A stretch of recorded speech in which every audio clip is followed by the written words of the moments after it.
तो फाइनाली आम करमाल रही 2-3 दिन काटी सारा डायरेक्ट से आम गाँ लोक मान सहित पुरी पलि आसी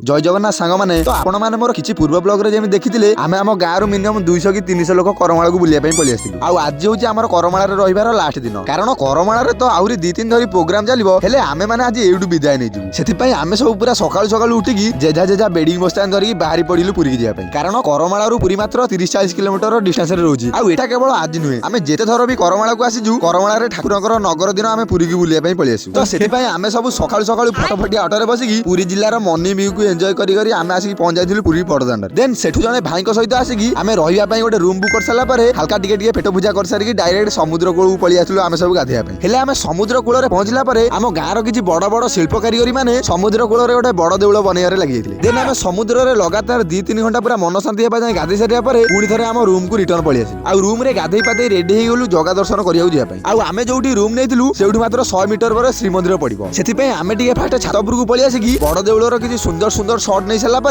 रूम रे आम फोन रखिदेकी ठाकुर दर्शन करने पलि जाइलु जहाँ हो लगातार 4 घंटा लाइन में ठिया हो फाइनाली ठाकुर दर्शन टा बहुत कष्ट कर सारा पूरा राति आम रूम को फेरीलु आ मु मोर फोन टाକୁ धरिकी सीधा सिंहद्वार पाखु पलि आसी राति श्रीमंदिर किसी नाइट शॉट नेबाई हेले ए कथा तो सब जानते जगा द्वार दिन कौन राति कौन सब श्रीमंदिर टा बहुत सुंदर लगी देखुन एबे श्रीमंदिर चारिपाख केମିତି सुंदर भाव डेकोरेट कर देइछथि हेले हमर ठाकुर दर्शन करके आसिया बहुत लेट हो गला बोली आमे श्रीमंदिर चारिद्वार शॉट टा ठीक से नेबा पई टाइम हेलानी तो सेति मंदिर चारिपाख रे जेतिकी जा भी बुलाबुली कर सारा परे मु सेठू डायरेक्ट पुणी थरे समुद्र कूल को बुलिया पई पलि आसिली कारण राति हेले समुद्र कूल रे बहुत सारा दुकान पत्र खोला ही थाए आ मु भी सेटिकी आसिकी लास्ट टाइम पई समुद्र दर्शन टा कर देइथिली कारण किए जाने मु एठिकी पुणी थरे केबे हेले आसी परिबी नै सेति मु दिन टाକୁ सबुबेले पई मन रखियाकू से समुद्र कूल रे पड़िथिबा गोटे दुकान मो पई गोटे ब्रेसलेट नै कि सीधा रूम को पलि आसिली तो आजि पई बस सेतिकी पुणी देखा गोटे जबरदस्त मिनी ब्लॉग रे रहिली जय जगन्नाथ।